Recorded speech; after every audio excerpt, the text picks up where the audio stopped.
we have to find the dimension of angular velocity. For that, we can compare linear velocity and angular velocity. Left hand side, we have to know what is linear velocity. Right hand side, we can write angular velocity. In the diagram, we have a circular orbit of radius r. R is the radius of the circular orbit, O is the center, and this is the circular orbit along which the body will revolve with certain angular velocity. Initially, the body was at the point A. Initially, the body was at the point A, and the body revolves anti-clockwise in this circular orbit existing in horizontal plane. And in this case, the body revolves anti-clockwise and reaches to the point B at instant t equal t second. The body travels from A to B along this circular orbit anti-clockwise, and the final point will be B, and angular displacement will be theta. At the point A, time t was 0. Initially, the body was at the point A at the instant t equals 0 second, and angular displacement of the body will be theta, that is that angle AOB, which is equal to theta, which is the angular displacement of the body revolving anti-clockwise in the circular orbit in horizontal plane at instant t equal t second. At instant t equals 0 second at the point A, initial velocity u was 0. That means the body was at rest at the point A. The body was at rest at the point A at instant t equals 0 second, and at the point B, the body reaches to the point B. And at instant t equal t second, the body reaches to the point B. And at the point B, the body has the tangential velocity v along that tangent.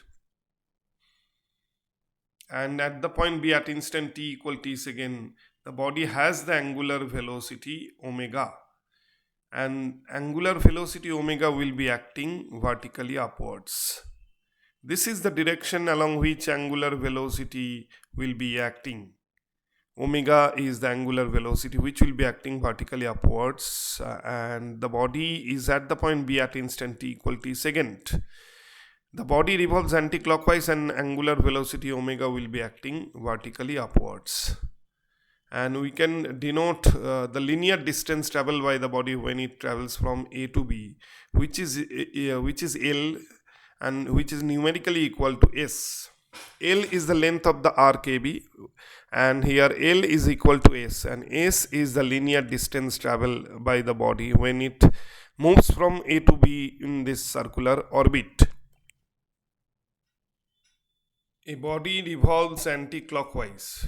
A body revolves anti-clockwise in a circular orbit existing in horizontal plane and moves from the point A to B in time t second. Moves from the point A to B in time t second. And in this case, at the point A, u equals 0.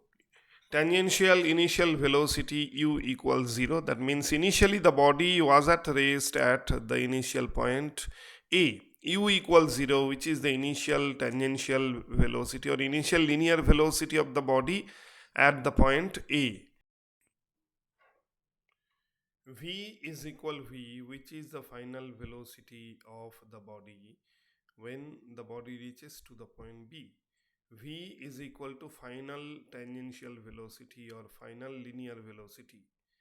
V is equal to V, which is the final linear velocity or final tangential velocity of the body at the point B on the horizontal circular orbit at instant t equal t second.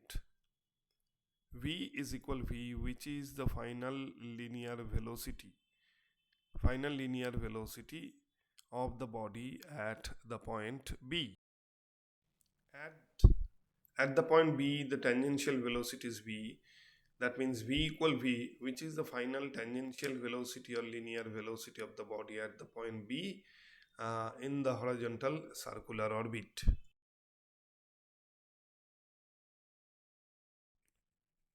Omega is the angular velocity. Omega is the angular velocity of the body at the point B, that is at the instant t equal t second.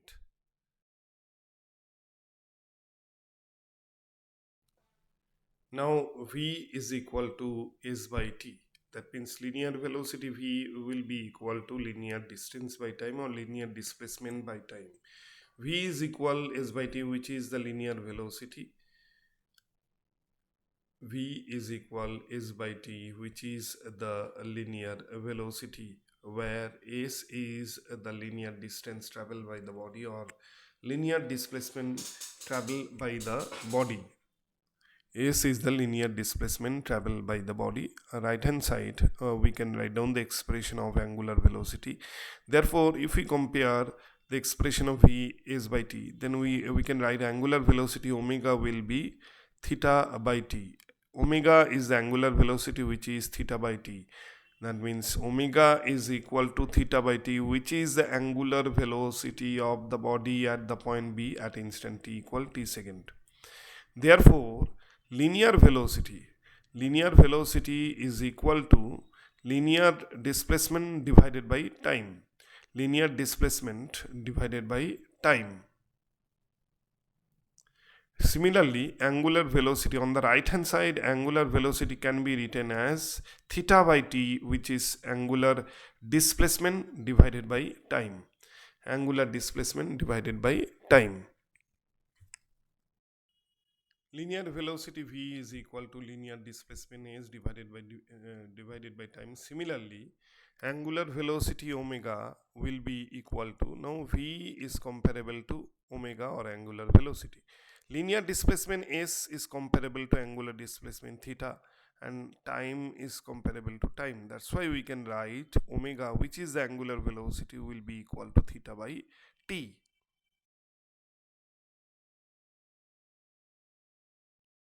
Therefore, linear velocity v is equal to omega into r. V is equal to omega into r. That is, linear velocity v is equal to angular velocity into radius of the circular orbit. Therefore, vector v is equal to vector omega cross vector r. That is the linear velocity or tangential velocity vector, which is the cross product between the angular velocity vector and radius vector. Unit of linear velocity v is meter per second. On the right hand side, unit of angular velocity unit of angular velocity under bracket omega will be radian per second. Unit of angular velocity is radian per second because angular velocity omega is angular displacement by time. That's why the unit of angular velocity omega will be radian per second.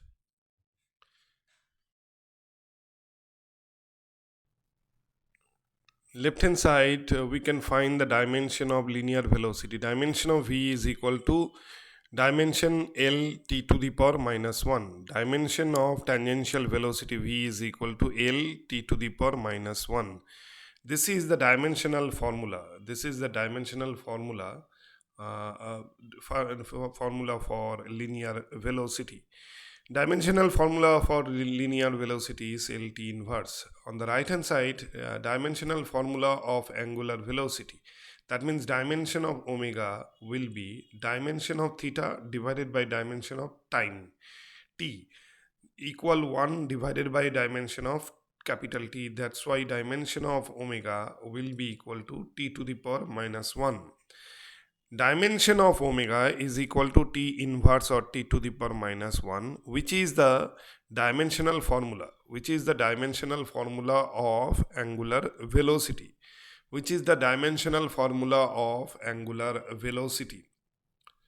So in this way, we can find the dimensional formula of omega or dimensional formula of angular velocity, which is t inverse, and unit of angular velocity was radian per second.